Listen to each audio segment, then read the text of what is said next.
Right, welcome to the latest in our series of Truths Talks. I'd like to introduce Dr Michael Gilbert, who has very kindly come to speak to us on medieval Spalding and Wisbech. Michael works for Spalding Gentlemen's Society, which was founded in 1710, I believe, which is a museum and archive. So some of the stuff that you will be seeing today is connected to that. So without further ado, welcome, Michael. All right, thank you. I would save the applause till you've heard it. Okay, just a tip.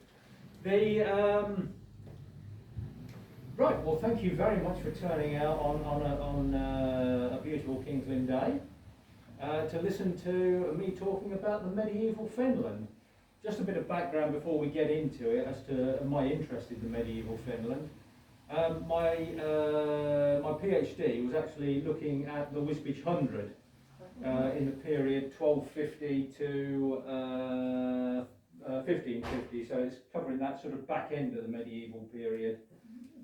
And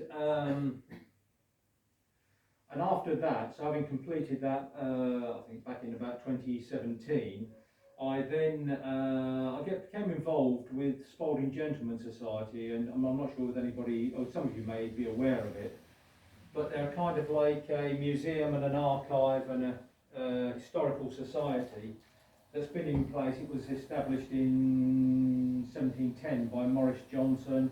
It had members such as Isaac Newton was a member, and Joseph Banks and people such as that.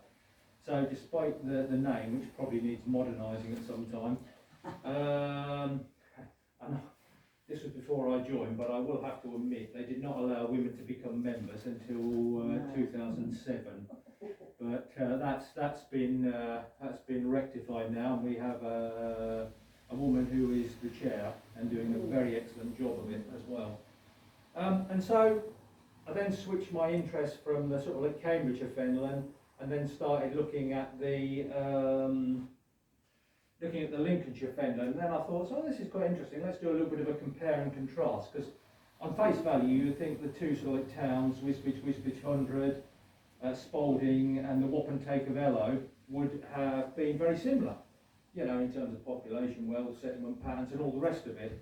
But there are some sort of like variations that come out, and we'll bring those out in the discussion. I might have to change this and put the mask on in a minute. It's like trying to give a lecture in a you know, what do you call it, a diving mask type of thing. So, the things I want to talk about, well, I want to talk firstly about the landscape, because that's pretty much the thing that defines this particular region, and also this particular region in the medieval period.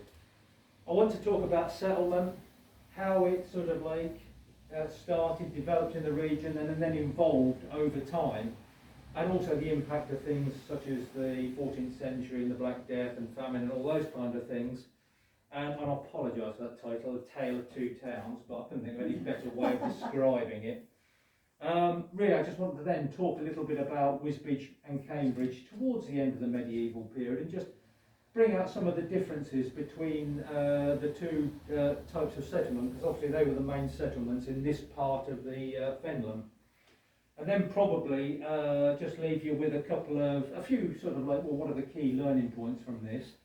But also probably of more interest to say a few words about, well, you know, some work has been done in this area, but there's still a lot to be done, and where might be some interesting areas of further work, and also, you know, where that involves looking at the history of King's Lynn and bringing that in as well, because clearly, you know, the Fens were very closely related to the main Hanseatic ports of Lynn and Boston. Right, so I need to probably sort of like scope this a little bit, haven't I?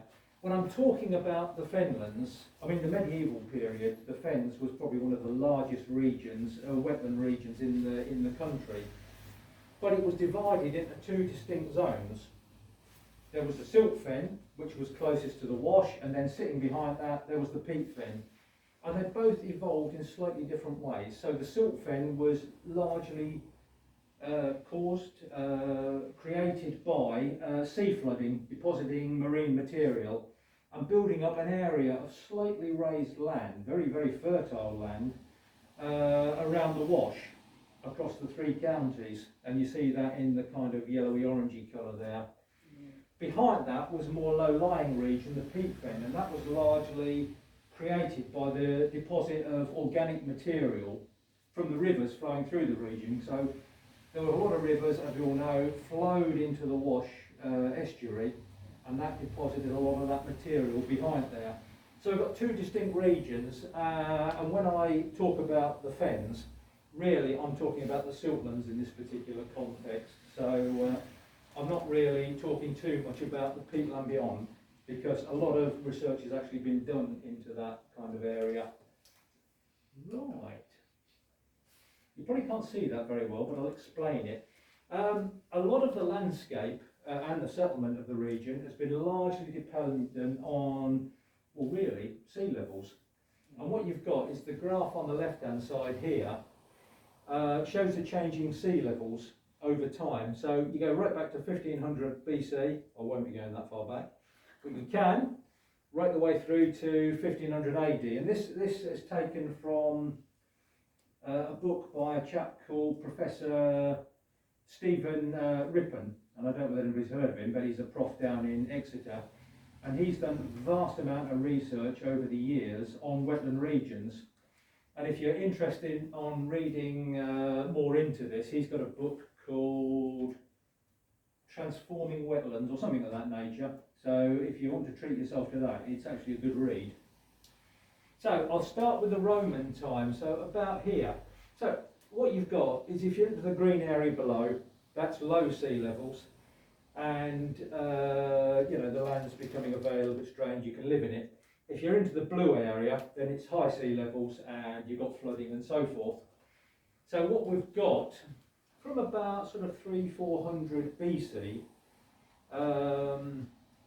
you've got a period where you're moving from a period of high sea level to falling sea level, and that lasted for a long period till about 300 AD, so about 500 or 600 years. You've got low sea levels. Hello. It's all right. I've only just started. And there you saw a rapid expansion of settlement, as we'll talk about in a minute or two. And you see, interestingly, because what happened was, in the siltlands, settlement was fairly easy there because it was slightly raised. In the peat fens it was harder because that tended to be flooded, certainly for the winter period and a lot of the year. And you see during this Roman period a vast expansion of settlement. There's lots of little settlements all over the place appearing and extending right into the peat fen. And a lot of these, it's believed, was imperial estates producing salt, producing goods for the Roman population and the army and the rest of the country, and also making money, obviously, for the empire. From about 300 right the way to probably 700 AD, roughly that period, sea levels rise and we see a transformation. A lot of that peatland is flooded. You're even getting flooding on the siltlands, and you're seeing a retreat in the population. But we'll talk about that in a second when we talk about the settlement patterns. From about sort of 700, you're seeing falling levels again, and then you're heading for a period then for quite a long time where the land is draining, and it's possible to actually resettle those regions and to actually exploit the landscape. So you can see how the settlement and how the land is used is very much influenced by the sea level. It's a driving force in it. That's the longer picture. The shorter term picture is there was always that continual risk of sea flooding. So if you lived in this region, one of the things you also have to factor into the risks of doing that is periodically you may get floods that take place which will could devastate your towns, your communities, your farmland and all the rest of it. And here's some examples of one. This one was from 1099, and it's from the Anglo-Saxon Chronicle. On the Feast of St. Martin, the tide rose so strongly and did so much damage as no one remembered it ever did before. What was happening here was what they call like the storm surge, and I'm sure people living in this area have heard that. So if you've got very high tides occurring, backed up with strong winds coming from the east and the north, driving water into the fens, it overwhelmed the sea defences, and you got these kind of floods taking place. Another one in 1287, and we can see this very clearly in some of the information. You look out for the population of Spalding. As well as through the vehemency of the wind, as the violence of the sea, the monastery of Spalding and many churches were destroyed. And this comes from, well, it's claimed it's by a chap called, I think, Robert of Boston. It was, but they think it actually may have been a history that was written in Spalding Priory. But it was one of the many numerous chronicles at the time. And you can see this. If you look, when we talk about the populations later on, you'll see that the population at the early 14th century in Spalding was a lot lower than many of the surrounding communities. And I think this was a direct result of this. Another one, which was referred to in the History of England by Matthew Paris, 1236, there burst forth suddenly at night extraordinary inundations of the sea, and a very strong wind was heard at the same time as unusually great waves. There you've got an exact description of what a storm surge looks like. Drowned a multitude of men, wiped out flocks of sheep and herds of cows, blew houses down, etc., etc. At Wisbech and in the neighbouring townships, and I think that one of the townships or settlements they were referring to was Newton in the Isle, because it was very close to the Wash as it was then. An infinity of people perished, so that in one township, in one day, 100 bodies were given over to the tomb. So these things were really, really devastating. So that was 1236, and if you look at the, it's called the Ely Coucher book, but effectively it's a record of the Bishop of Ely's estates at the time from 1250. You can see there's virtually every settlement, every village has a page or two, and it says who are the tenants, etc., etc. Newton, it's like about 3 lines. There's virtually nothing there. And to me, what that says, Newton had been devastated by this flood, and it took a long time to recover from it. What I should say, by the way, if anybody's got any questions as we go along, because we're not in a formal lecture theatre here, it's more like a seminar group. If anybody wants to ask anything as we go along, please feel free. But sea flooding was not the only thing that was a big risk. You also had the risk from inland flooding. And what that was caused by, if in the winter you got a lot of snow, a lot of rain, a thaw, a lot of water would come down the rivers flowing through the region, and that could potentially meet high tides coming in, and it burst the inland banks, and you got flooding. Hallam, in his book Settlement Society, he analyses some of this, and you can see there's several dates there where there's clear evidence of that kind of inland flooding taking place. The example I like to talk about is this one from 1439. If you know your geography, does everybody know where Guyerne is? Yeah, on the A47, we know that one. Well, it's interesting, the year before that, in 1438, there was what they call a Commission of Sewers, which basically was a royal inquest, inspection, if you like, of the flood defences of the region. And it's in the back of Darby's book on the Medieval Fenlands, the entire document, sadly in the Latin, so you need to translate it. But what it says is, there's a chap there called, I think his name was Thomas Flor, who held land, and you can tell from the description that it's in this area. And it's saying, this chap, you really need to repair your flood defences because they're not in a very good condition. And lo and behold, the next year, you get a breach there, and all this vast region gets flooded. 12,400 acres of land were flooded. This would have been primarily freshwater flooding, so potentially less damaging because it's not a salt inundation. But you see, this vast area of land was flooded there, and that land would have been out of action for quite a while till it all dried out, a couple of years or so. And you see in the Parliament roll for later in 1439 that this region did not have to pay taxes. They didn't have to pay the subsidy, the local tax. So, one of the interesting things is nobody ever found out what happened to this gentleman, Mr. Flor. I presume he cleared off fairly sharpish and was never heard of again. Either that or he's buried somewhere under here. If you go down on the road from Guyerne to Parson Drove, as you come out of Guyerne, you'll see there's a kink in the road where it bends out like that. And that is where the actual flood took place, and that's where it's repaired. Because they repaired it like a bastion, so they built it outwards so the water would be pushing in onto the actual defences. So you've got this situation where you've got both the risk of inland flooding and sea flooding. So, you know, you had to factor that into your decision if you wanted to live in this area. But to make up for it, the siltlands were very, very fertile, and also there was good grazing and all the rest of it here. So on the one hand, the pros was it was a very wealthy and a very profitable region to be. The cons were you were always at risk.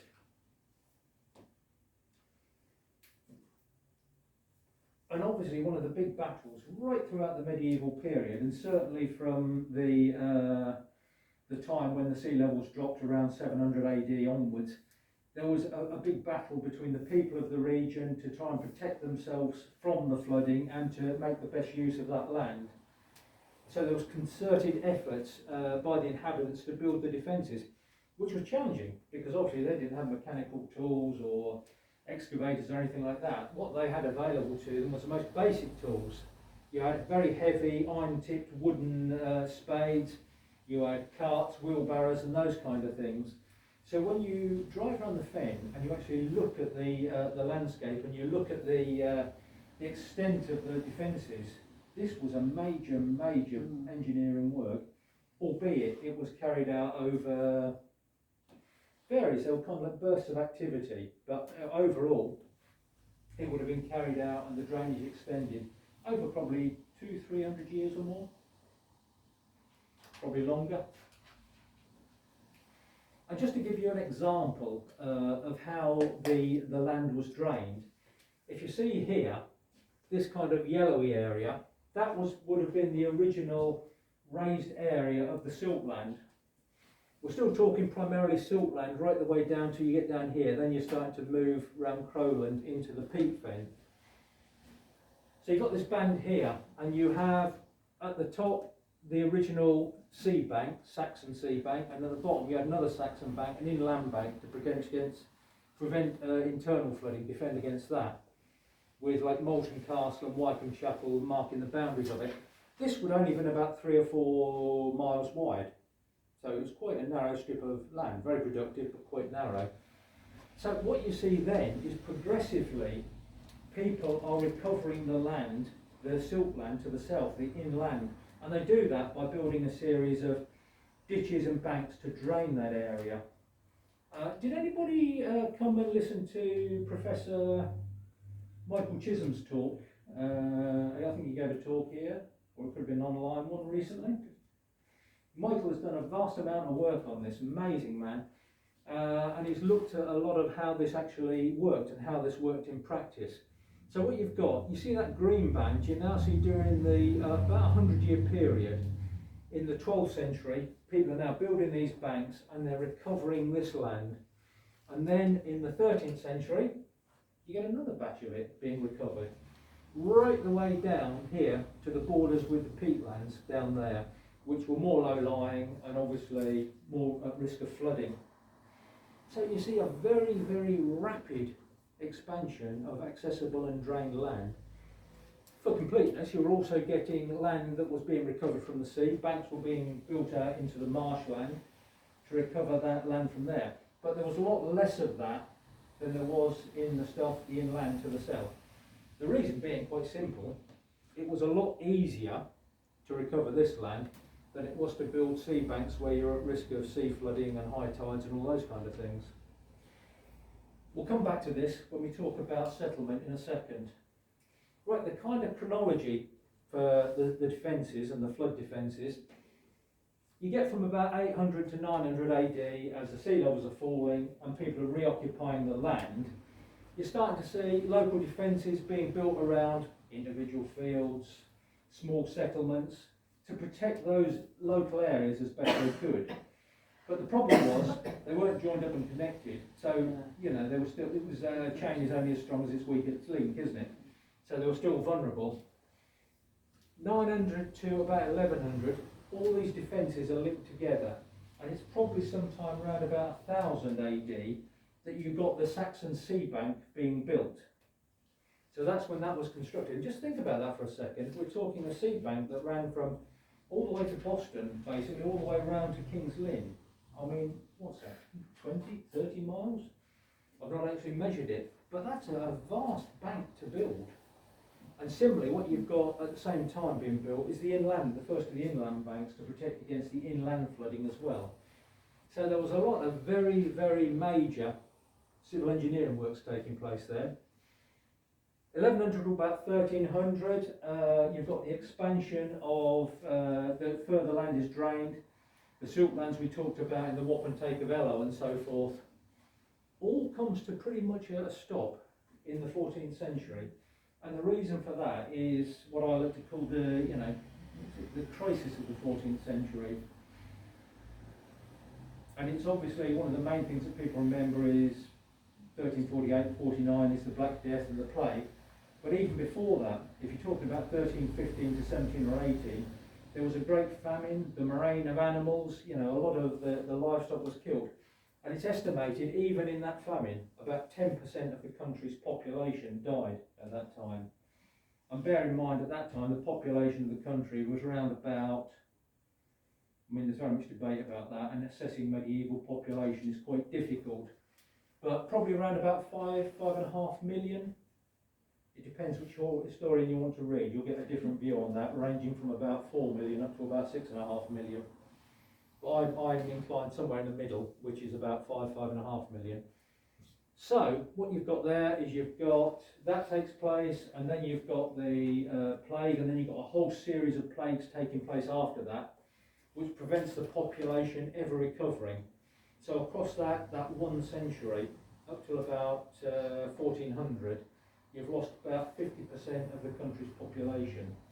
So straight away, you don't need all the land anymore because you've not got a bigger population to support. But the other thing is you have no longer got the vast number of people you need to maintain those flood defences. So from about here onwards, there's limited, very limited expansion of the drainage and recovery of the region. It's more now about just protecting what you've already got there. How has it actually worked? Well, that's quite interesting. Everybody had a role in terms of maintaining the flood defences. If you lived in this region, you all had a share of it. And there was a thing called the Customs of Romney from Romney Marsh, because that region had arrangements in place to protect its flood defences and manage that process a lot earlier than these other ones. And they formed the basis of the Commissions of Sewer, which started in about 1250. So what you had, the individual landowners, and then above that you had the manorial courts, and they would appoint people such as what they called dyke reeves or fen reeves, and they were people who were responsible for ensuring everybody did what they needed to do to repair banks and ditches and drains. And one thing it's worth remembering, there was a little bit of a conflict, because there was a lot of people who made their living out of the farmland and raising sheep and those kind of things, but there was also people who actually made their living out of marsh produce, reeds, rushes, peat, whatever it happened to be, wildfell, those kind of things. And they were quite happy to have chunks of the area flooded. So there was that continued conflict between the two different sides. And you see regularly in the manorial records references to such and such being fined a shilling or 3 shillings and 4pence or whatever the figure happened to be, for allowing their ditches and drains on their land to fall into disrepair. And above that also you had the 100 court. So in the case of Wisbech, you'd have manors in a lot of the villages such as Tid St Giles and Elm and Emneth and those kind of things. But you'd also have the 100 court, and bear in mind that this land was held and owned by the bishop, so he had very much a vested interest in protecting the region, and they also had a share in directing how the fens were drained and how the process was managed. And then above that, there was a royal commission which were appointed ad hoc. They were usually appointed after there'd been an event. So if there'd been a series of flooding or things such as that, a royal commission would be appointed, someone would be put in charge of that, and they would set up the courts of sewers. So they'd travel around the region they were responsible for, and they would pull together the local dignitaries, landowners and those kind of things, and would basically inspect the region and direct people as to what they should do. And they have their power was by what came through the Crown. So they could actually direct people to do things, and people were required to do that. Whereas obviously here you're talking about, you know, the main coercive force was fines and so forth. So you have quite an effective structure there in place. And in fact, these courts of sewers were ad hoc until Henry VIII's reign, when there was an act that made these a formal thing. So they were happening every few years, and that went on for several hundred years. I think until you got things such as the internal drainage boards that began to appear, you know, and are still there now. So that was the structure. But as you can see, although they were reasonably effective, they weren't perfect. If we remember the example of Guyerne and the flooding there, you know, not everybody did what they were told. And I put this one up just to show, we drive through the landscape, and if you're looking closely, you can still find good surviving evidence of the drainage and the management of the region. So this is near the village of Luton, and there's a sea bank. If you drive from Luton sort of like inland along the old sea bank, there's now a road running on it. You'll go past here. So if you were standing here and you were looking out of here, you'd now be looking out over the marsh. All this would be the marsh land bordering the wash. You also have on the other side the inland bank. This is near Throckenholt, near Parson Drove, that kind of area, and that marked the border between the siltlands and the peatlands. And similarly with that, I know this is an area that Michael Chisholm's very interested in, is the Shire Drain. Shire Drain runs all the way. You can trace it through the Catswater, through the Oldie. You can trace it running all the way from Peterborough, and then coming out, it now joins the Nene near Titton Mary. If you go along it, a lot of it has disappeared, but there's some sizable chunks of it, and this piece here, it's probably 20 foot deep by about 30 foot wide. So this is a substantial structure. If you look at it on the map, I mean, clearly this has been expanded and transformed by man. This has been subject to civil engineering. But looking at the route of it, I suggest what it was an old channel, a creek or whatever. And you know, it's been effectively canalised and transformed to make it a more effective flood defence. But also, it's quite a significant feature because it was the boundary between two parishes, several parishes, between two counties and actually two kingdoms. Because on one side of it, over this side, you've got the Kingdom of Mercia, this side the Kingdom of East Anglia. So it was quite a significant boundary. And you see that a lot in terms of natural features being built into the landscape and used as markers, as wayposts and as boundaries. I put this one here, the Roman Bank, because it's a particular annoyance of mine. This is a Victorian thing. The Victorians could not believe these ignorant Saxons had the ability to build these amazing flood defences and that, so it had to be Roman. So wherever you see a Roman bank around the fens, for that, read Saxons. Right, conclusions. Well, we know a lot about this is a conclusion of the landscape. You've got a lot more to go yet, I'm afraid. We know a lot about the flood defences and how they were managed, certainly in the later period, because we've got the surviving records of the commissions of sewers. There's the Holtoft Commission, the Wisbech one I talked about, and also from, I think it's the Norfolk Record Society, they've published one on, I think Wigan Hall, is it? The Commission of Sewers there, and that was earlier, about 1315. But either way, we've got a lot of information on that. What we have, unfortunately what we don't have, we know very little about who actually built these defences. And there's a bit of a kind of different views on that. For example, there's Professor Christopher Dyer, and if you ever get a chance to get him here talking about the medieval period, he's fascinating. But he's of the view that actually these were collective activities that were undertaken by the people of the region, you know, and they decided together, we need to protect our landscape, let's work together to do this. That's one approach. The other approach is the kind of one put forward by Michael Chisholm, and he says, well, who were the big players in the region at the time? And the big players in the region at the time were a lot of the religious houses. You had Crowland Abbey, you had Spalding Priory, you had Thorney, Bishop of Ely, all these, and they're the ones who actually held this land, and they had the vested interest in making sure it was well used and protected and the rest of it. So his view is that actually it was the people of the region who did it, but it was actually owned and led by the church, by the religious houses. Again, I'm probably more inclined to that point of view, but when we talk at the end about some of the other things, areas of research, I think one of the interesting things would be, let's try and find some more information about that, whether it's archaeology, whether we can find documentary evidence or whatever, to try and find out who actually led this and who organised it. We know it for later, we don't know it for the early period. So what we've got is that man had effectively transformed the region.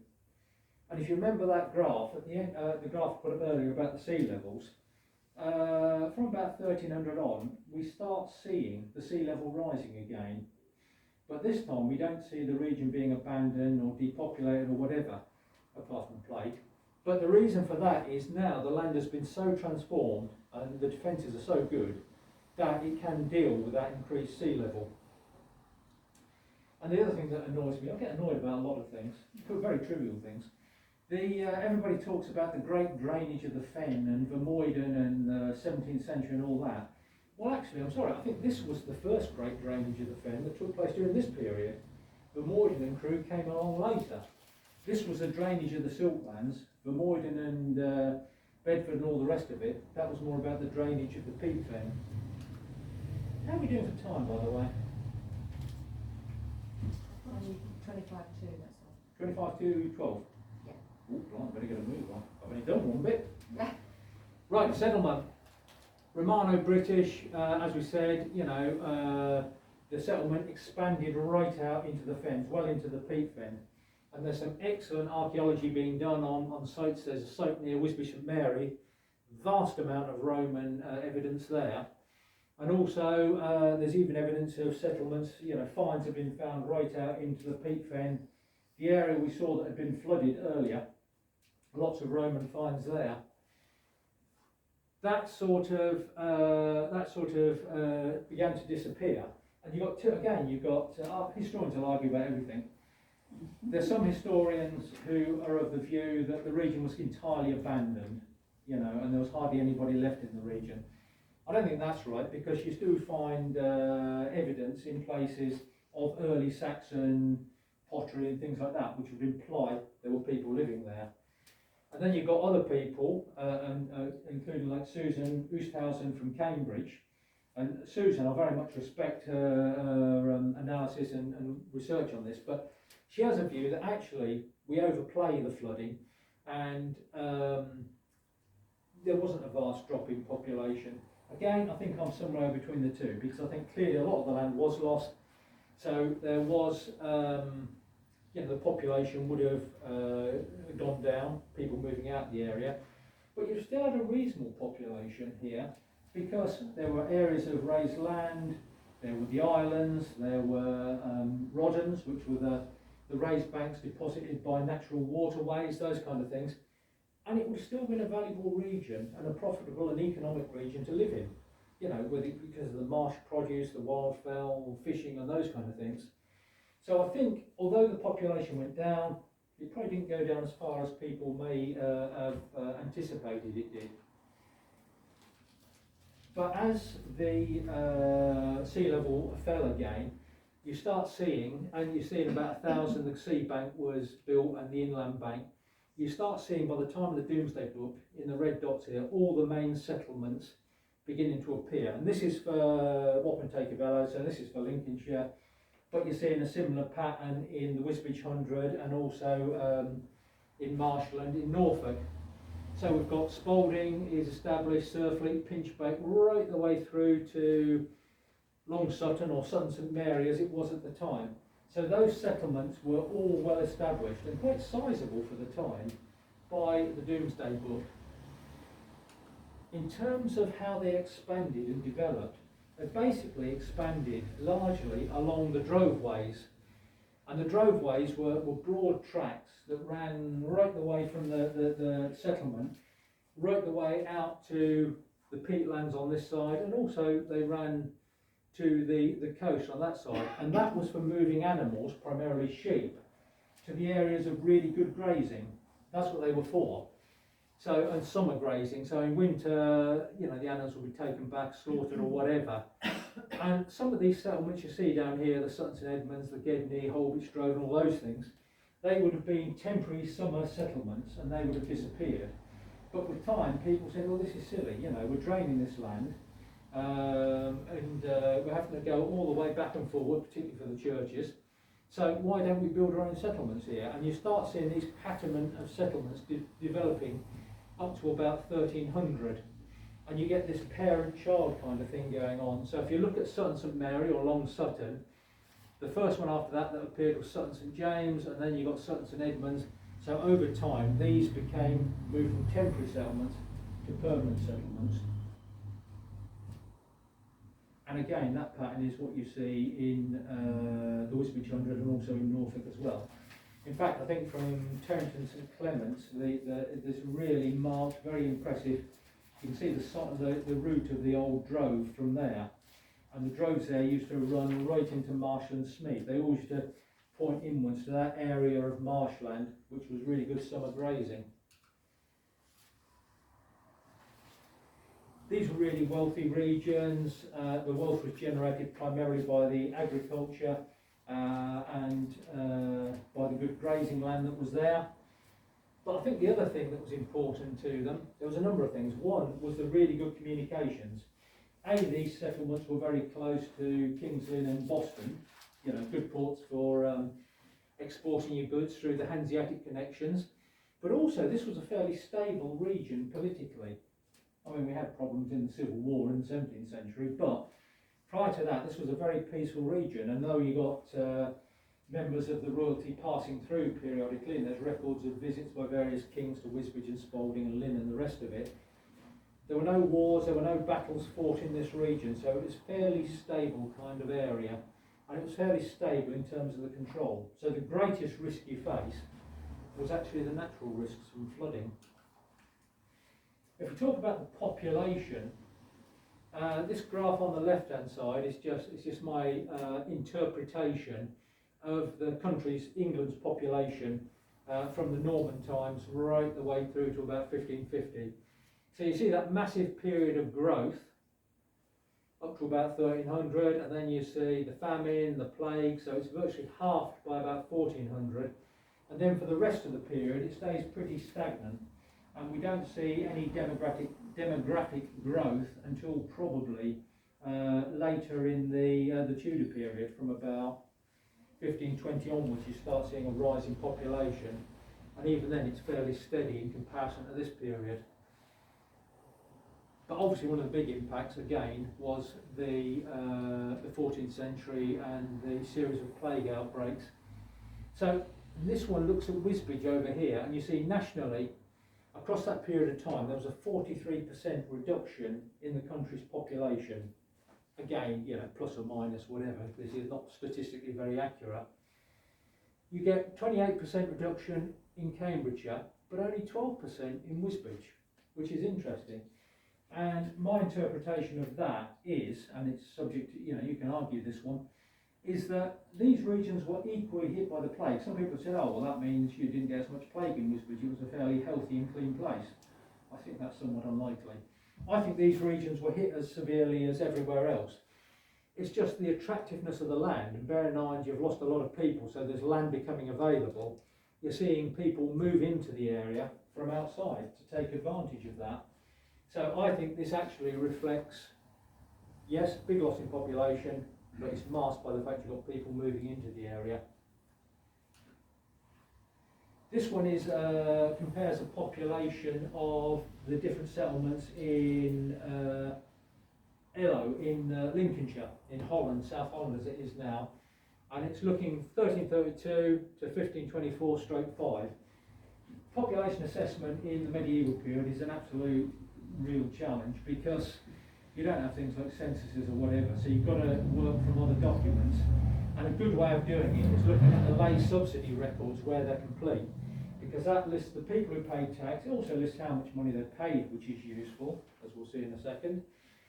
And from that, you can then apply a multiplier to that to get a feel for what the population was. And the multiplier would take into account the fact that not everybody paid the tax. So it took into account those people who didn't pay the tax, but also the size of the family, because in the family only one person will pay the tax, the head of the family. So you have to take into account what the size of the family might be. But my view is that although these may not be absolutely accurate, if you use the same approach across the piece, at least they're going to be comparable. And with that, it's quite interesting because you see there, in 1332, you've got Spalding at 1480, and that's not just the town, it's the town and the surrounding region. You've actually got that, there's about 4 other settlements that are higher than that, which is interesting, and I think that goes back to what we said about the flood of 1287. So that's, the population has not fully recovered, albeit by 1524-5, you see it's established its the position you would imagine the market town for the region of being as the top of the list. The other problem with this is, when you look at these figures, again, one of the issues for the future is that it asks as many questions as it answers.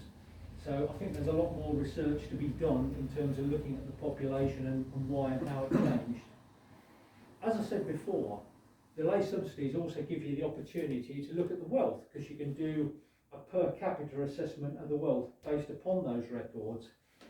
And look at this one here, 1327, 34. 1327 is the lay subsidy for Wisbech. 34 is for Spalding. The national per capita is 1 shilling and a penny 8penny. Wisbech is twice as big, 2 shillings and 6pence, and Spalding is twice as big again at 5 shillings and 4pence. Not sure what the big difference is between the two, but the key thing is, if you look at this region was enormously wealthy, and the work by Bruce Campbell in Belfast, he's done some really good maps showing the spread of wealth at the time, and you can see from that that the Fenland, the Silt Fen, was one of the wealthiest areas in the country, probably only matched or surpassed by the Cotswolds and London. By 1524-25, the situation has kind of not reversed, but it's changed. So you've got the national one at 3 shillings and 6pence, and Wisbech and Spalding around about the same level. So they're about kind of like average at the time. So what we've got is, it's gone from being one of the wealthiest regions to being a probably fairly average kind of region. But it's not poor, it's not declined completely, it's still a profitable and a prosperous area to live in. Population, well, as I said, saw the big growth during the 12th and 13th century, and one of the interesting things is the populations in the Fens were a lot higher than the comparable ones in the Midlands, for example. And part of the research I was doing, I was working with Christopher Dyer, and he'd done a lot of work on the Midlands, Warwickshire and Worcestershire and those kind of areas, and he was surprised by the size of these populations. Just quickly to kind of like bring it to an end, just talk a little bit about the comparison of the two towns between Spalding and Wisbech. Those are the two maps. This is based roughly upon around about an 18-something map, and this one's based for Spalding on the Grundy map from 1732. But they were both sufficiently, the towns hadn't developed. You could still see the outlines of the original medieval town in the layout of the later maps. With Wisbech, you see this period of development. You've got the two rivers here, the Wisbech stream and the Well stream. The original settlement was over here on the north side, what became the Old Market, and that was kind of like a later Saxon settlement.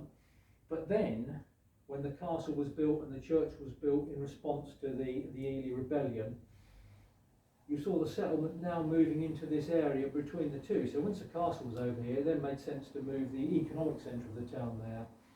But you've also got a third area. It expanded out down here along the Well stream, and you've got a third market. So you've got the Old Market, the New Market, and you have the Timber Market there.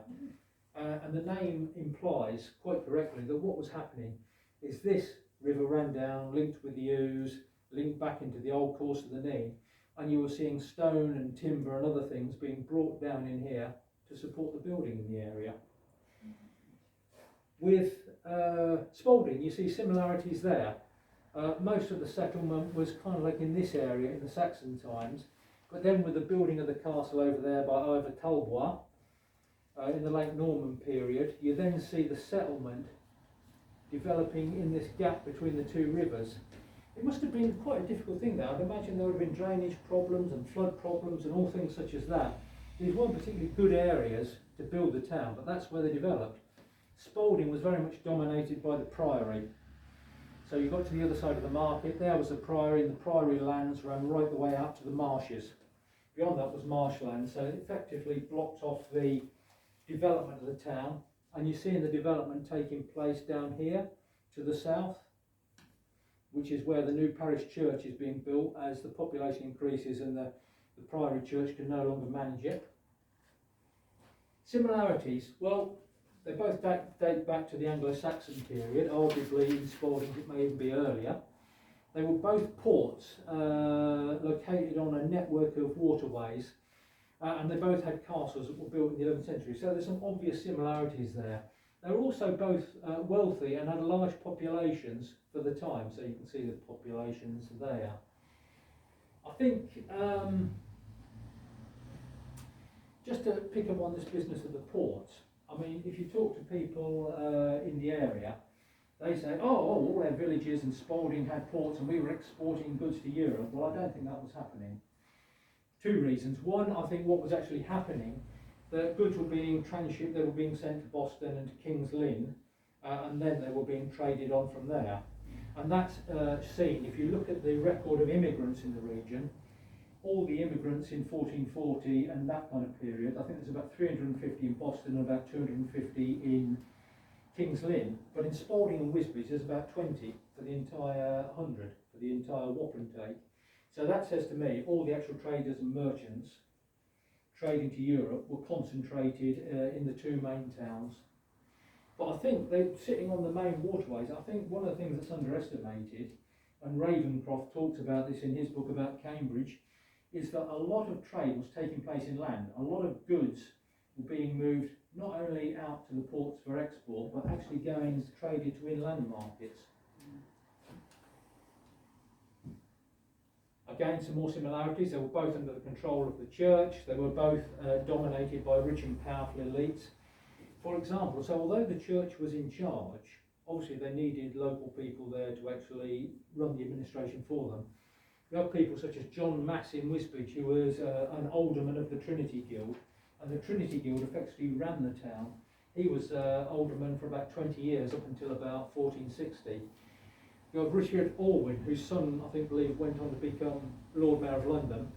He was a merchant, he built Ascovy Hall in 1450, and if you've been there, you've seen what an impressive building that is.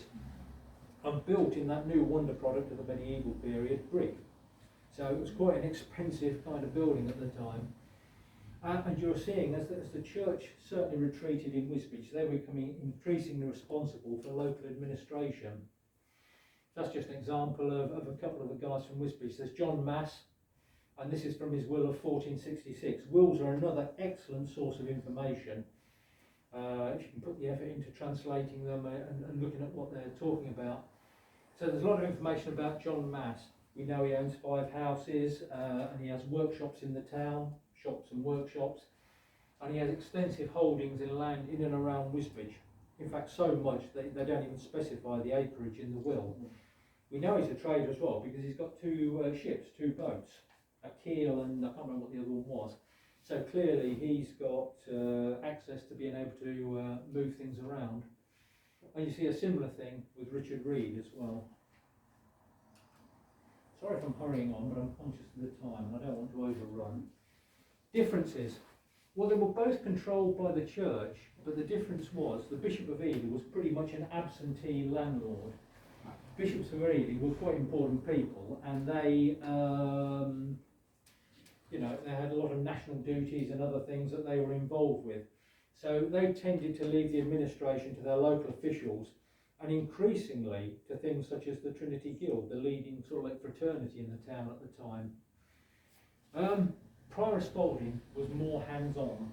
It's interesting, when you look at the records for Spalding, you actually see them, you can feel that tension as they're trying to struggle to establish control and keep the revenues and keep the control of the region. And that's despite the changes, social and economic changes that were coming about as a result of the Black Death. The document which is in Spalding Gentlemen's Society is a thing called the Mintlin Register.